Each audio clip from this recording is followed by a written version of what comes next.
Oh, yeah, hello everyone, I'm Jack. I'm a member of the Investing Society here, part of the committee. I'm doing my Masters in Investment Management here.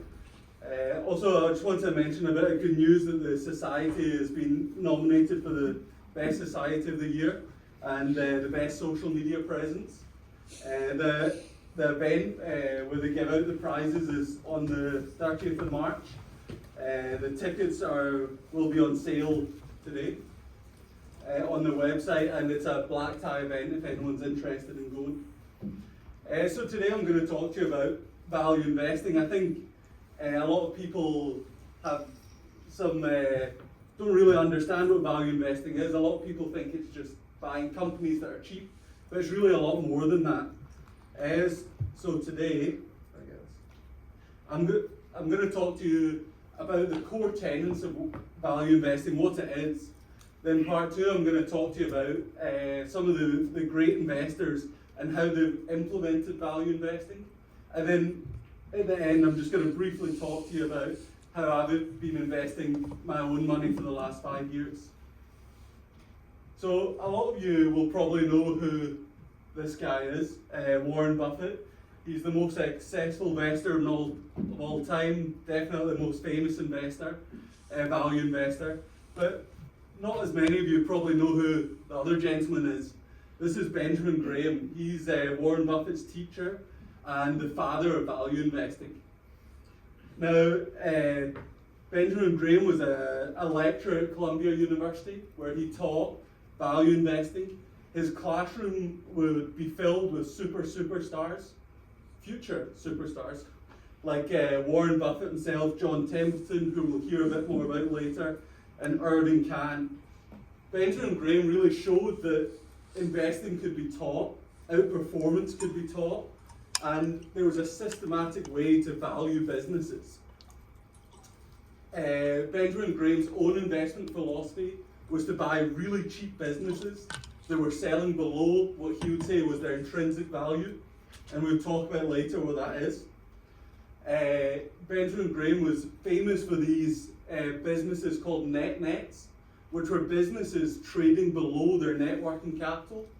And so that's businesses that were trading below the assets that could be quickly turned into cash. I mean, these were really cheap businesses he was buying. Benjamin Graham returned 20% a year, beating the market, which only returned 12% over his career. And Benjamin Graham wrote two seminal books, The Intelligent Investor, which was for the layperson, and Security Analysis, which was his university books. And these really form the core of what value investing is. Now, Benjamin Graham was a polymath. I mean, he was translating books from ancient Greek and Latin in his spare time, and he sort of seen the market as a puzzle. And so he wanted to show that the average person could outperform the market. So in his books, there's nothing about like meeting management. There's nothing about having insider knowledge. And Benjamin Graham himself invested this way. He wanted to show that the average person could go and beat the market. So he was never meeting management. That was never part of his game. And so in these books, they really have three core tenets of what value investing is. The most important, I think, is that when you're buying a share, you're actually buying a partial ownership of a business. And I think often this is forgotten in investing today, that we're actually buying, and we're an owner of a business when we buy a share. So this has some important implications, because if you're a business owner, you don't really care about things like beta, covariance, all these things that we learn in finance. They don't really mean anything to the business owner. And this is why so many of the great investors didn't come from a finance background. As we'll find out later, most of the great investors came to investing through first principles and looking at it as a business. So here is my local convenience store, Barry's, and often when I'm thinking about investing, I think about Barry's just because I know the business very well. I've been going there for ages, and what's really interesting about Barry's is there's 3 other convenience stores all within a minute's walk of each other. So when we start thinking about a business owner, we start thinking what makes Barry's better than the other three. We're going to start thinking about management. We're going to start thinking about who uses their inventories better. We're going to start thinking about what risks. One of the other convenience stores lost their license to sell alcohol. That's a real risk for a business. And so when we start thinking about a business, we realize that beta is not risk. Real risks are things like losing your alcohol license, management swindling your money. These are the real risks in a business. So if we were to go and buy Barry's, how would we value Barry's? We wouldn't use some sort of method like CAPM. We would look at how much cash Barry's is going to generate and discount that back to today's value. And so this is what Benjamin Graham taught, was the intrinsic value of a business, was the cash that a business can generate discounted back to today's value. So we realize that by doing this exercise, is putting ourselves into the mind frame of a business owner, that volatility is not risk. So let's go back to the example of Barry's.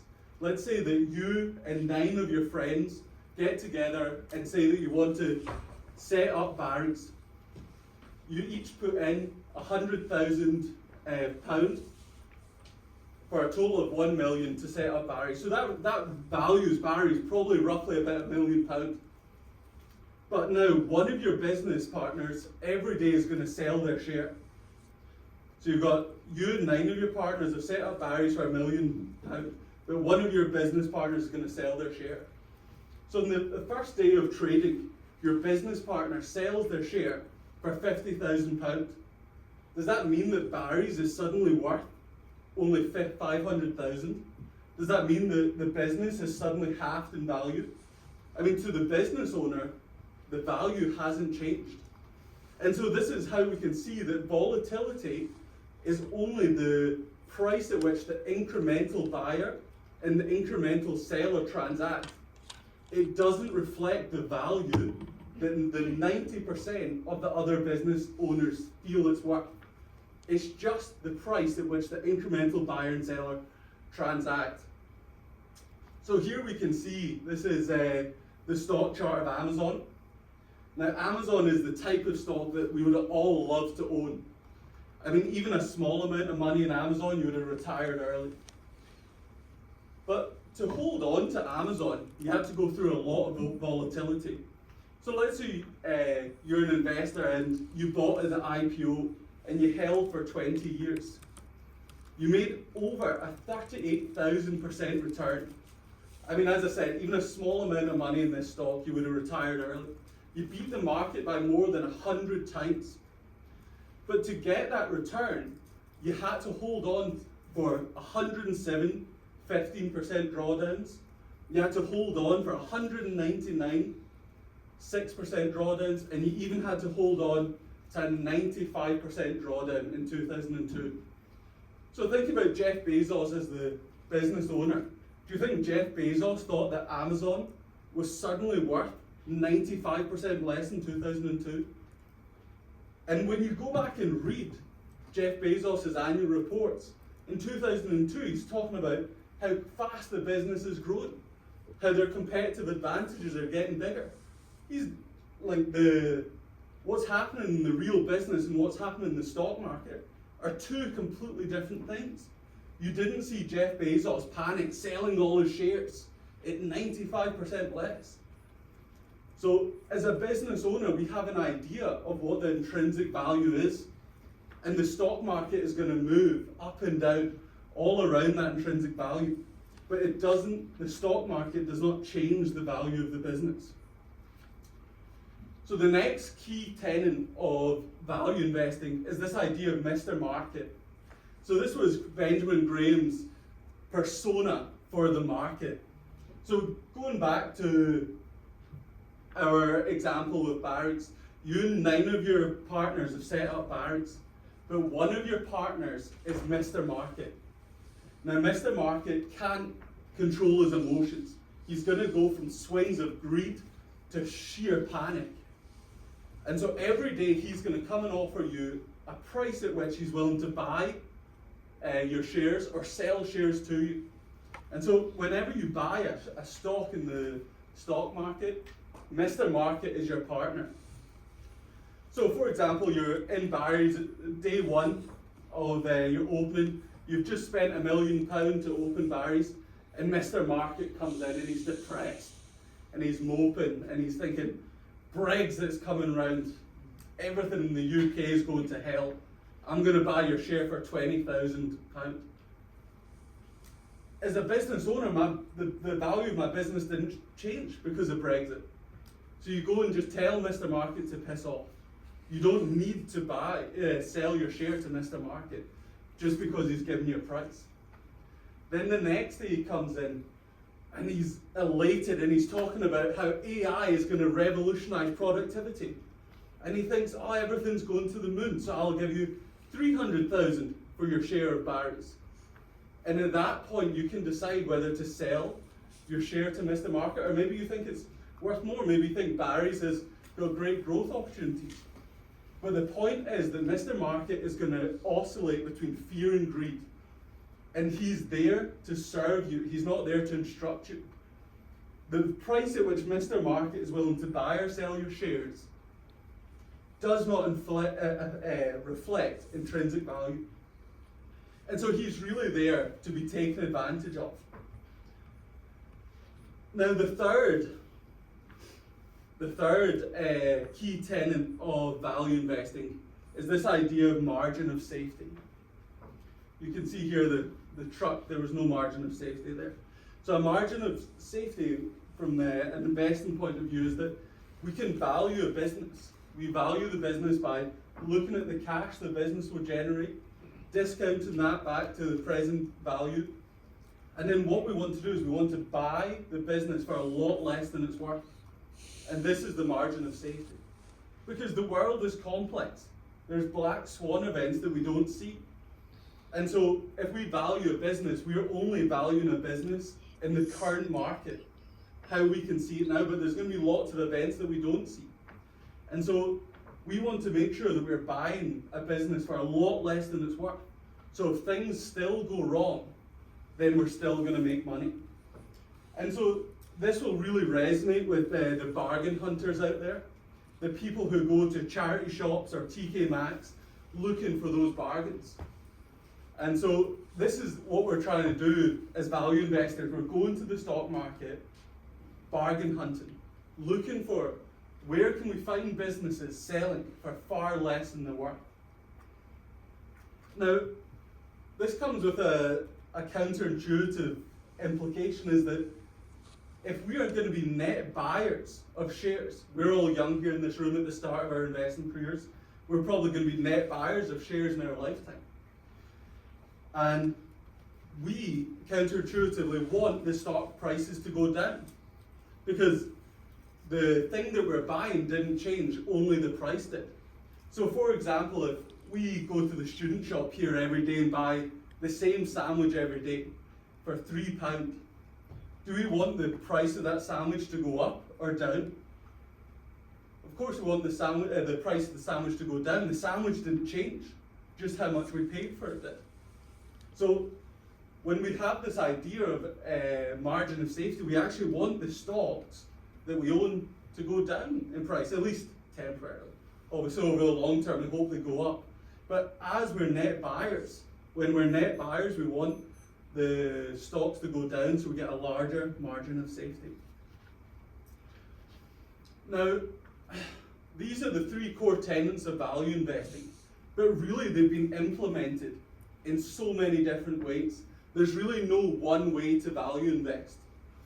And so Warren Buffett famously gave a speech called The Investors of Graham and Doddsville. And he really destroyed efficient market hypothesis, because he showed that investing in outperformance could be taught. In his speech, he listed all the investors from Benjamin Graham's night class and how they performed. All of Benjamin Graham's students outperformed the market. But what was most interesting is that their portfolios had very little overlap. Some investors were highly diversified, some investors were highly concentrated.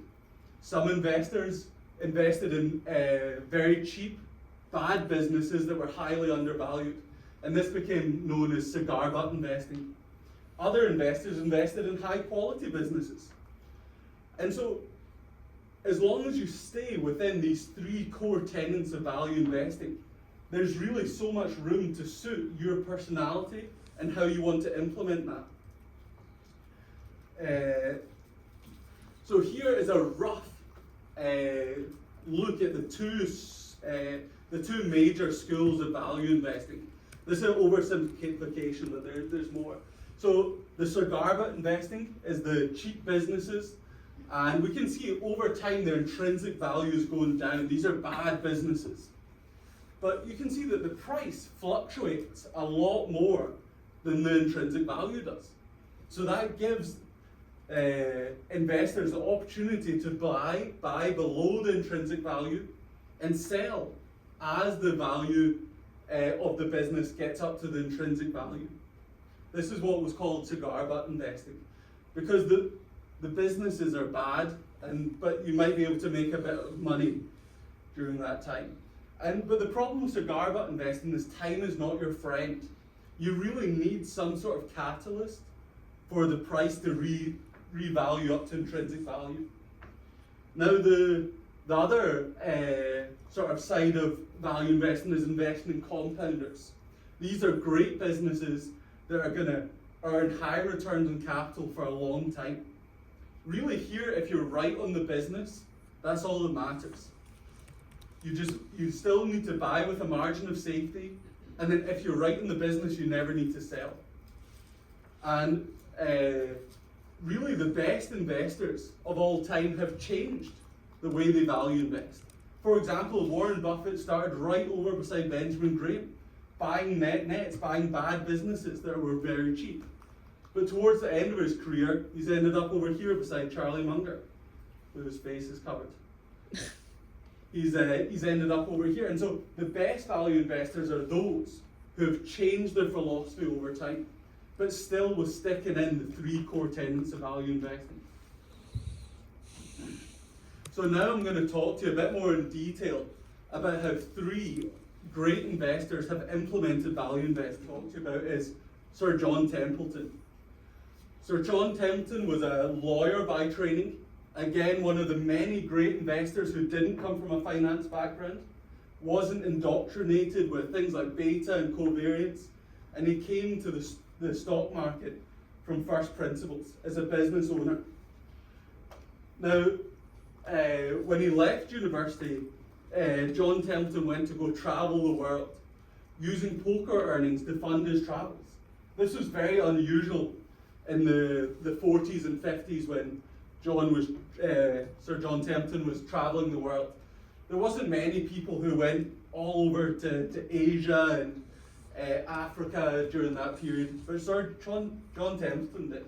And this really opened his eyes to the fact that there's businesses all over the world that are investable, not just in your home country. And so he was a pioneer of global value investing.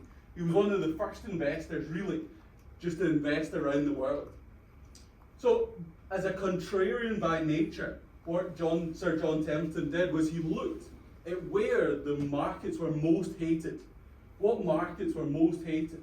Then he'd go into those markets and buy a diversified bucket of the cheapest companies in the cheapest markets. He typically held on for 4 to 5 years, waiting for the companies to revalue or get up to intrinsic value. And again, this 4 to 5 holding period seems quite typical for a lot of investors. Investors really need to be patient. He outperformed the market, averaging 15% a year, far above the S&P. One thing that I really like about Sir John Templeton, in fact, I think it's pretty cool, is that he lived in the Bahamas. Now, in the 50s in the Bahamas, it took a long time for you to get news. Often 2 weeks would go past before he got his newspapers. So this is an important point, is that so much of the news and so much of the noise out there is really unimportant and just a distraction. I mean, Sir John Templeton didn't get the news for 2 weeks, and it didn't affect his performance at all. And this is another key trait amongst many of the great investors, is they moved away from the noise. They moved away from places like New York and London to go live in the Bahamas, or Omaha in the case of Warren Buffett. So some of the key lessons I think we can learn from Sir John Templeton is that if you want to get a different than average result, you have to go and do something different than average. You can't expect above average return if you're just going and doing the average thing. You're not going to get an above average return if you just go and invest in the FANGs. That's what everyone else is doing. So he used to say, buy on maximum pessimism and sell on maximum optimism. So this was the sort of, you can see he was a real contrarian. He's looking to do the opposite thing of the market. And the last one I'm going to mention is that he always used to say, even the best investors were wrong a third of the time. And this is something I think that's pretty important, because I think as investors we're always trying to be right. But the returns from investing are so asymmetric. The most you can lose is 100%, the most you can gain is infinity. And so having this philosophy of being it's okay to be wrong sometimes, I think is important. And if you want to learn more about the way Sir John Templeton invested, his grandniece, Lauren Templeton, wrote a very good book called Investing the Templeton Way. And Lauren Templeton is a fantastic investor herself. And this again shows that investing can be taught, outperformance can be taught. The fact that Lauren was taught by her dad and her granduncle how to outperform the market shows that investing has this lineage of outperformance, something that goes against efficient markets. The next investor, who I'm sure most of you are aware of, is Peter Lynch. Peter Lynch is one of the most famous investors of all time. He ran the Magellan Fund. He did 29% a year, doing more than double the market return. And the way Peter Lynch found companies, he was never behind a computer screen. He wasn't diving into financials. He was out there on the road going to look at businesses. Often Peter Lynch found businesses by looking at where had the biggest queues on the high street. Or in his book he mentions that one of his best investments was coming from listening to where his wife and his friends were going shopping. So it's really important to remember that businesses aren't just some data on a computer screen, that you should go out there, look at what's popular, and think about these as real businesses. And so Peter Lynch, he was obsessed with going and visiting businesses, and his portfolio had 1,300 stocks, all of these little businesses across America that he visited. His portfolio had 300% turnover every year. Now, this might sound as if he was incredibly diversified and almost day trading, but this wasn't the case. His top 10 holdings accounted for 60% of his portfolio. And this leads me on to his next big investing lesson, is that he let his best investments run, and then when he was wrong about the business, he sold quickly.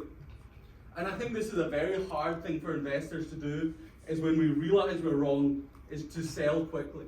And I'm reminded of Bill Ackman, who sold Netflix last January.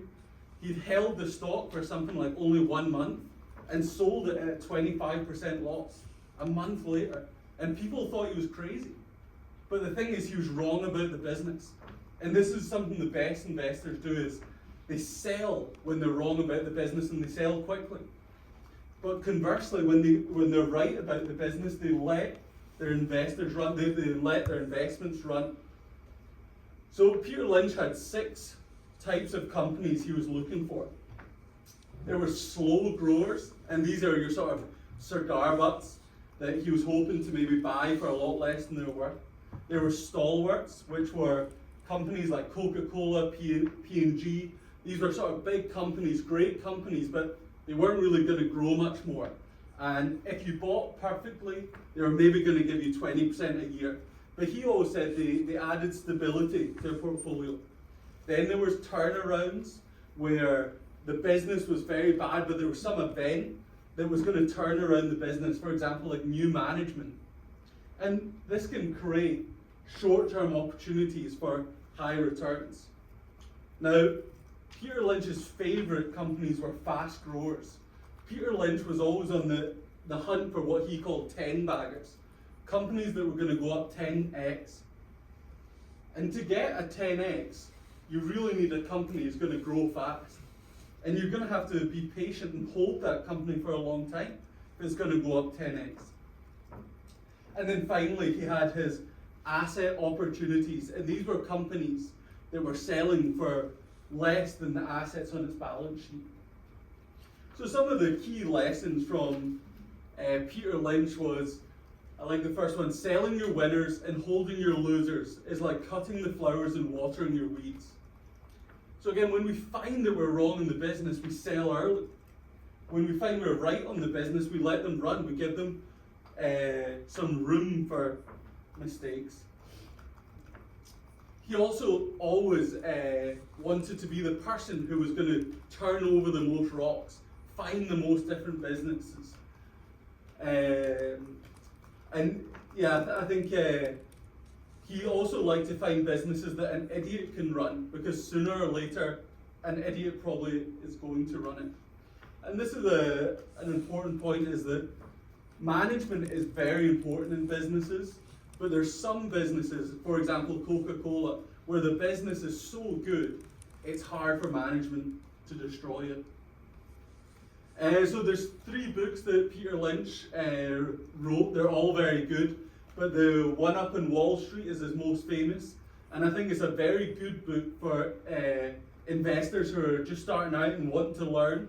It doesn't get very technical. It's a broad view of Peter Lynch's investment style. Yeah.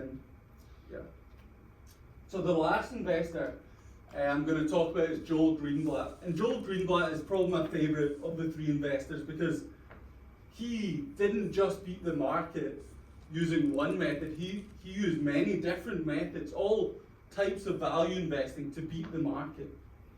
His returns were just astronomical. Starting his firm in 1985, he averaged 48.5% a year before closing his firm in 2005 because he had too much money. He had too much money to manage. And during this time, he was really following Benjamin Graham's nets, cheap value investing, and he was really a pioneer of what he called special situations. These were investments where there was some sort of corporate event that was going to unlock value. But really, what Joel Greenblatt identified, where Benjamin Graham was wrong, was you didn't need to be diversified.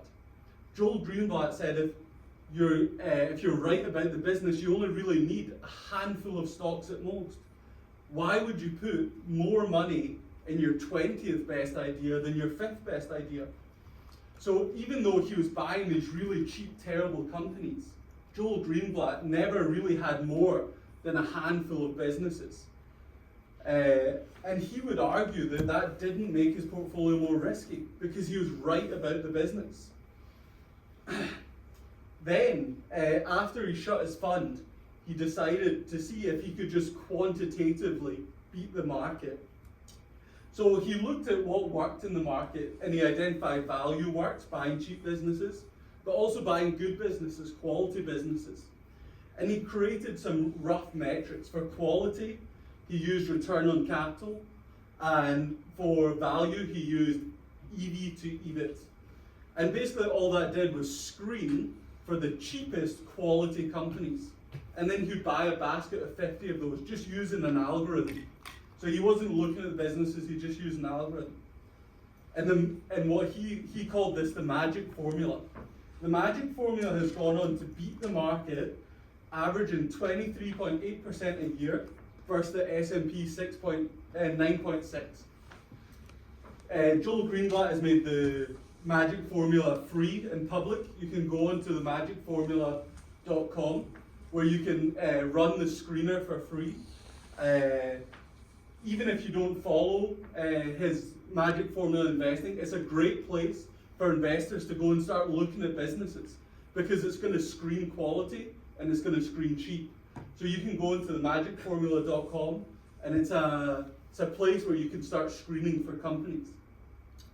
Now, finally, Joel Greenblatt runs a long-short portfolio where he buys the cheapest companies and he shorts the most expensive. And yet again, he's completely trounced the market. So we can see here that Joel Greenblatt sort of embodies that where as long as you're following the key tenets of value investing, there's really so many different ways you can implement it and outperform the market.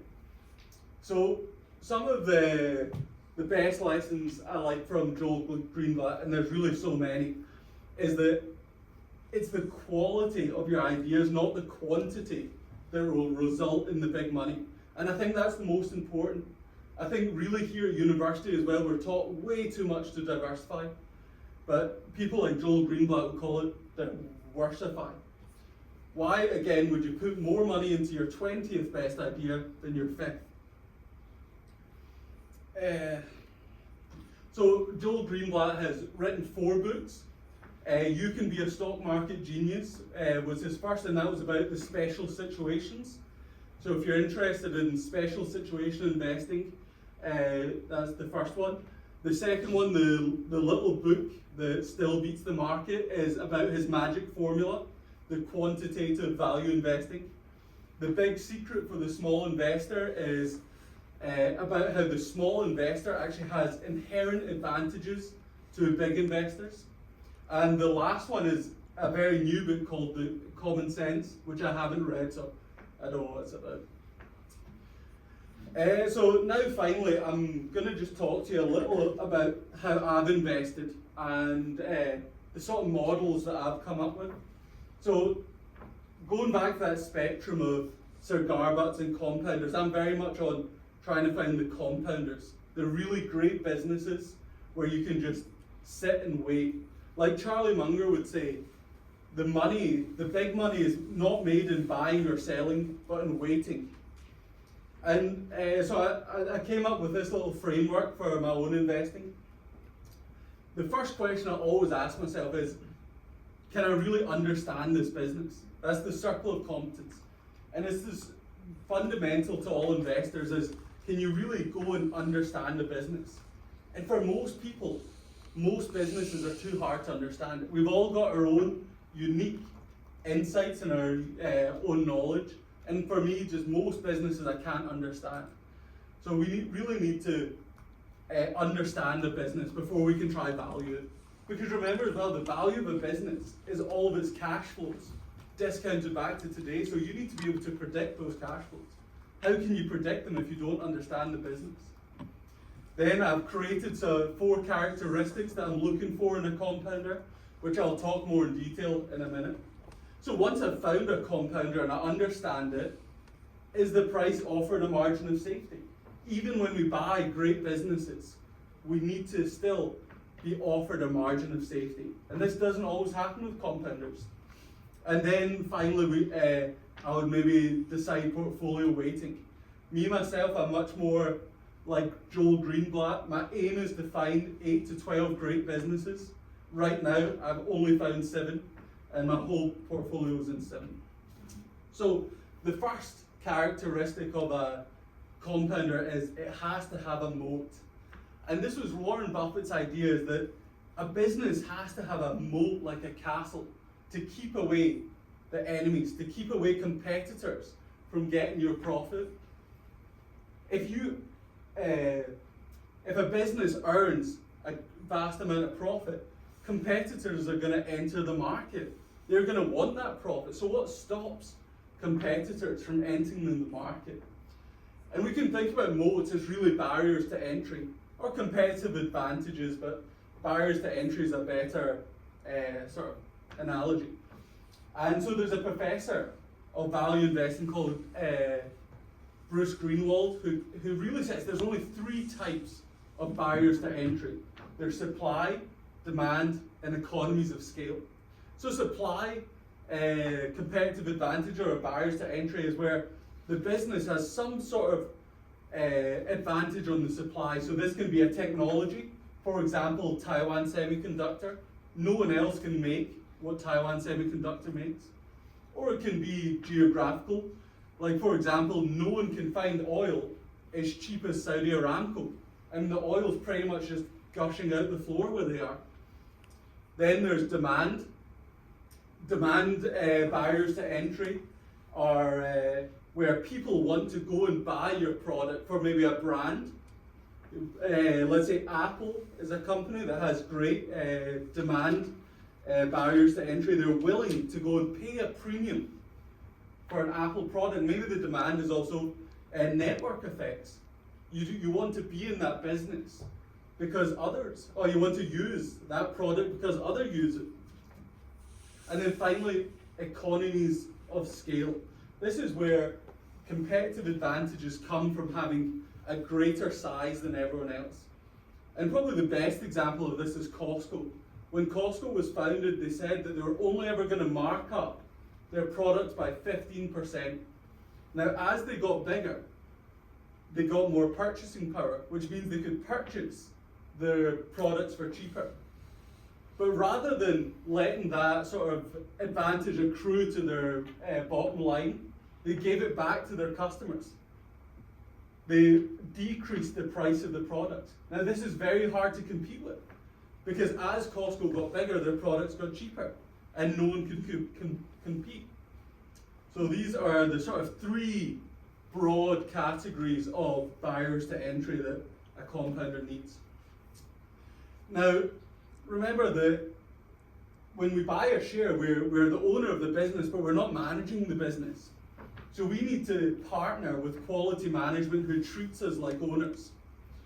And there's been some studies on what sort of makes a good manager. And I don't have time to go into it today, but really one of the key characteristics of management is that they identify as capital allocators. Remember, when you buy a share, it's going to be the management that allocates your capital. So it's very important to partner with great management who's going to treat you as an owner and deliver those sort of returns on capital. Now, for a compounder, remember we're talking about a company that we want to hold for many years, and it's going to have above average returns for many years. So it needs to be growing. And growth is not often associated with value investing. But really, when we're looking at a compounder, we need growth. Now, there's a book by Chris Mayer called 100 Baggers, which studied all the companies that had gone up 100x. Now, we all want to own 100 baggers. But what he really identified was there was a twin engines that made 100 baggers 100 baggers. One was valuation growth. We want to buy them cheap, and then the valuation grows. People end up wanting to pay more because they recognize it's a better business. But the biggest engine of growth was revenue growth, profit growth.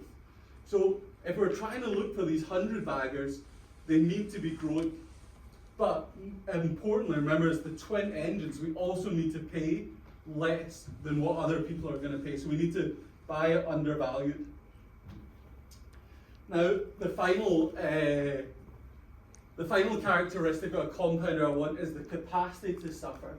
And really what this is in a nutshell is that managers must be allowed to take short-term pain for long-term gain. And so this means that they have to have a strong balance sheet. This means that they have to have a shareholder base that's willing to give managers time. I see so many businesses I would characterize as picking up pennies in front of a steamroller, where really in the good times, the businesses look great. And now I'm sort of thinking of Silicon Valley Bank. In the good times, Silicon Valley Bank looked great. But what about in the bad times? With Silicon Valley Bank, it was way over levered. And so that's like the steamroller that's just waiting for the company to trip up. And so a key component is that we need to think about what does the company look like during a crisis. Not just what the company looks like in the good times, and can it actually emerge stronger after a crisis? And we see this with companies that carry a lot of cash in the balance sheet. Again, at university we're taught that companies shouldn't carry cash, that the debt is cheaper. But actually, cash has optionality. And so these good capital allocators can deploy that cash when the market crashes. And that's really what the best management do. Okay, that's all I've got time for. But if you want, if you want to find out more about the way of investing, I wrote a short book that's available in Apple Books for free called Compounders, and it really goes through, in much more detail and much more technicality about the way I invest and why I invest that way. And then I also write a little on Twitter and Substack about the investments I've made and my sort of philosophy on investing. No, that's me.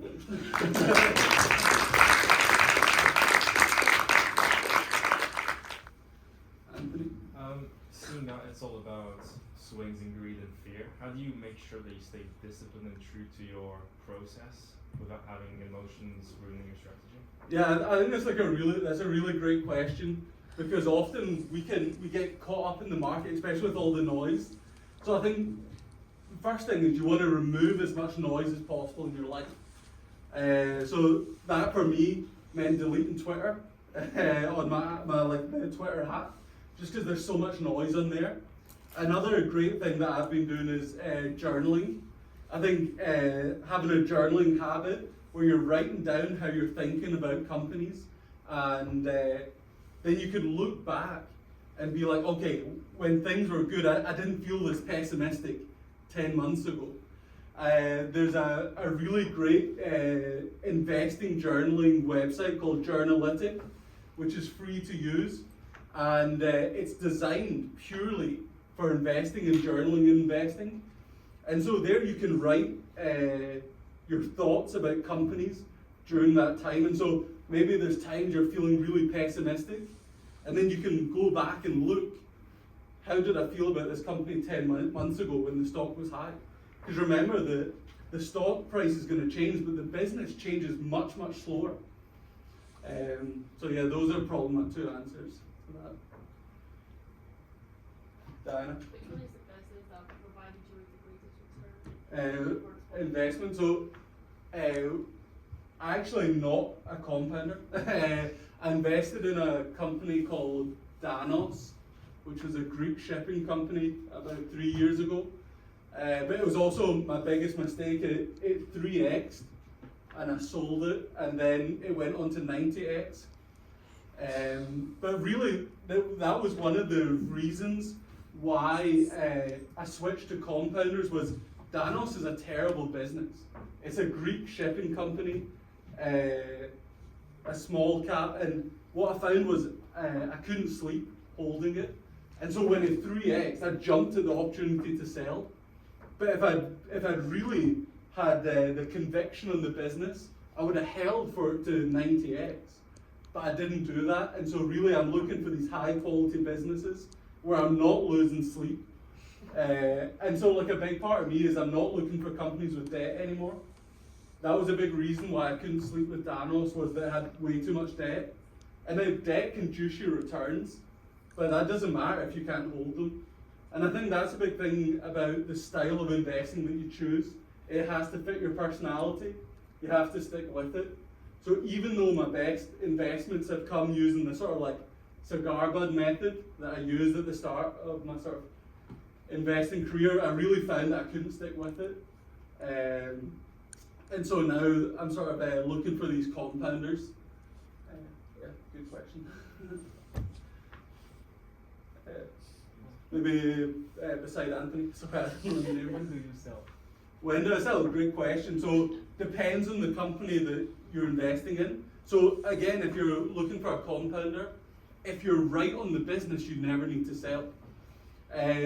People like Charlie Munger would say every sell decision is admitting a mistake. But let's face it, realistically, businesses eventually deteriorate. No business stays great forever. So really you sell when the business deteriorates. For compounders. Now let's say for the cigar butts, that's more when you've bought below intrinsic value and it gets up towards intrinsic value. So again, that was like that investment I just talked about, Danos, is that I had intrinsic value like a 5x, but I was like, let's just sell it at the 3x because it's getting close to intrinsic value. And so I think it really depends on the company you're buying. I still have one sort of workout or cigar butt in my portfolio, and that one I have a sell price for. So there, on that type of investment, I have a sell price, whereas the 6 other companies I have are what I would consider compounders, and I've got no sell value. Unless, as long as the business stays good, I'm going to hold on to it. Anthony? What was your worst investment and why did you think it failed, even though you originally thought it was going to do well? Yeah, no, that's a great question. So this is going to be really stupid because it's my worst investment and I still hold it. And it's a silly mistake, and I know it's silly. So Hasbro, I've also got it in the competition.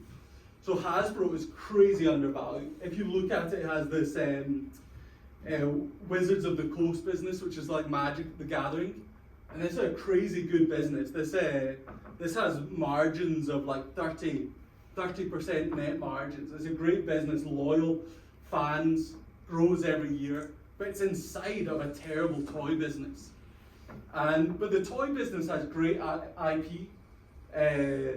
It has Peppa Pig, which you might not think is that great, but I lived in China for 5 years. They love Peppa Pig. They're Peppa mad. And so they have this great IP, but where I was wrong was management.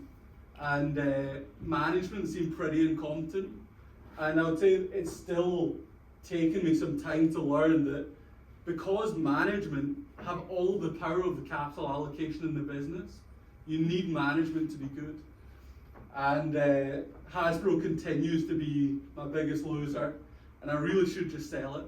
I know that, but I just think it's so undervalued. I mean, it trades at like a 7 times cash flow, and it's got all this IP, but management suck. And so yeah, that's one investment lesson that I've had to learn a few times, is management is so important. Any other questions? Can you explain a bit more how do you value a company? Okay, I did actually. I did think this might come up, so I prepared a. HTC 180-page due diligence report. So actually valuing a company is not that complicated. I know this looks much more complicated than it is. So this is a real valuation, and this is a company that I invested in. So this is a discounted cash flow. So all I'm doing here is the top line, I'm estimating revenue. So remember when we talked about we need to know the company, we need to understand it. So we need to have some sort of idea of where revenue is going to go.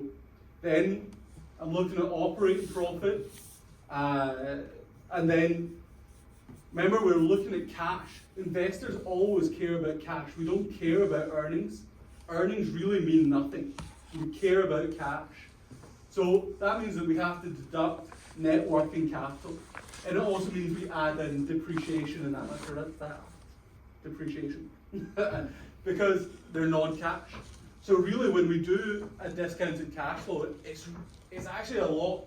It's really simple. All we're doing is figuring out how much cash it's going to generate. And we start up at the revenue, and we give some estimates, and then we discount that back to the present value. Now again, this is where financial theory, I think, just completely overcomplicates things, is that on the discount rate, you know, financial theory will tell you it's like the weighted cost of capital or something like that, but really the discount rate all it is your personal rate at which you're willing to lend money. For example, if I do some whack and it tells me the discount rate is 2%, does that mean I have to go and accept the 2% return? No, so all the discount rate is going to be is the rate at which you are willing to give your money today in return. And so for me, I want a 10% return a year, and then I want to buy that return stream for 50% less. Now that works out, if everything goes well, that works out at about a 20-25% return a year. But obviously the world isn't perfect, so that gives you the margin of safety. Even if things go wrong, even if I'm wildly wrong by half, then I get a 12% return if I'm wrong by half, which is still a good return. So yeah, this is the discounted cash flow that I do. But remember that all of your assumptions are going to be wrong. None of this is meant to be precise. This is really, I always see this as a journal entry. You're basically putting your assumptions down in writing today. And so in a year's time, you can go and look at what were my assumptions for this business and how did it turn out in reality. So I look at the discounted cash flow as almost a journal entry where you're looking at what your assumptions are, and it also forces you to go through every line item on the account and then make your assumptions about them and your reasons why. I just think it's a very good exercise to go through, but I must stress that it adds in a false sense of precision, which you need to ignore. Remember that this is a journal entry about your assumptions. Hope that answered your question. Yes? And that was the bear case, right? That was So I would do 3, a bear, base and bull. And yeah, so I'd try and look at what's my downside. And I think a lot of the best investors really focus on the downside. I would be much more willing to put in a bigger part of my portfolio to one that had a smaller downside than one with a bigger upside. So the question I want to ask is, what's recommended after a very good return from investment? What would you say about reinvesting? What percentage of your success should you reinvest on the next venture, considering that investment is a journey? I ask this because of people who have successes and reinvest all or invest more, and then the next one goes wrong, and then the journey is messed up. Yeah, no, I think it's actually a really good question, and it's way more complicated than it seems, because really there's investors who reinvest all their money forever and they never get to enjoy it. So really it's up to you personally how much you want to do it, how much you want to enjoy life. Because I always see investing as almost like a road to freedom. I know that sounds corny, but it sort of is. And so that's really a personal decision. And that's also going to take into factors like tax. How much tax do you need to pay on it? Is it worth you selling that because of tax? Or what's your income like? And so I can't give you a precise answer because it's going to be different for every person. But really, I do think there's I think the book is called When's Enough Enough? And it's all about deciding that you've got enough money and now you have to go enjoy it. And I think that's really the balance. Obviously, we all want to get there, and that's the journey we're on. But we have to remember that life's about living and not just investing. So I hope that answered your question. I don't know if it did. So this looks like a lot of active management. What's your opinion on the passive investment side with the growing index tracker funds? Yeah, no, that's a great question. So I've got mixed feelings about it. I think it's very good for most people, but there's going to be a point where active investing almost destroys itself because they can only really buy the same stocks. They're all in FANGs. It's something like in 2001, 16% of all money was in Apple and Amazon or something. I can't remember the fact. But that means that all these passive investments are all buying the same stocks.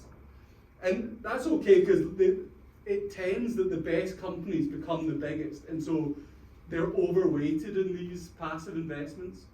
So I think you're still going to do okay over a long period of time, but there's also going to be a huge opportunity as passive gets bigger about all the investments, all the companies that are left outside of those index funds. Because the index funds can really only buy the biggest companies. There's not enough liquidity elsewhere. And that's why as well, one of the things I always look for is small companies. Small companies can't be bought by big index funds. And this is where the most mispricing is in small caps.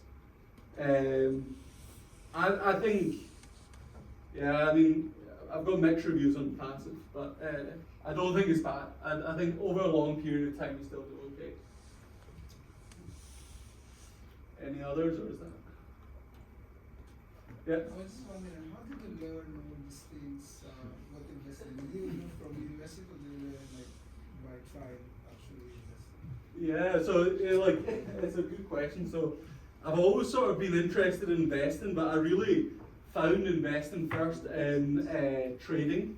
I read books like Market Wizards, and I found it really interesting, but intellectually it didn't make sense to me.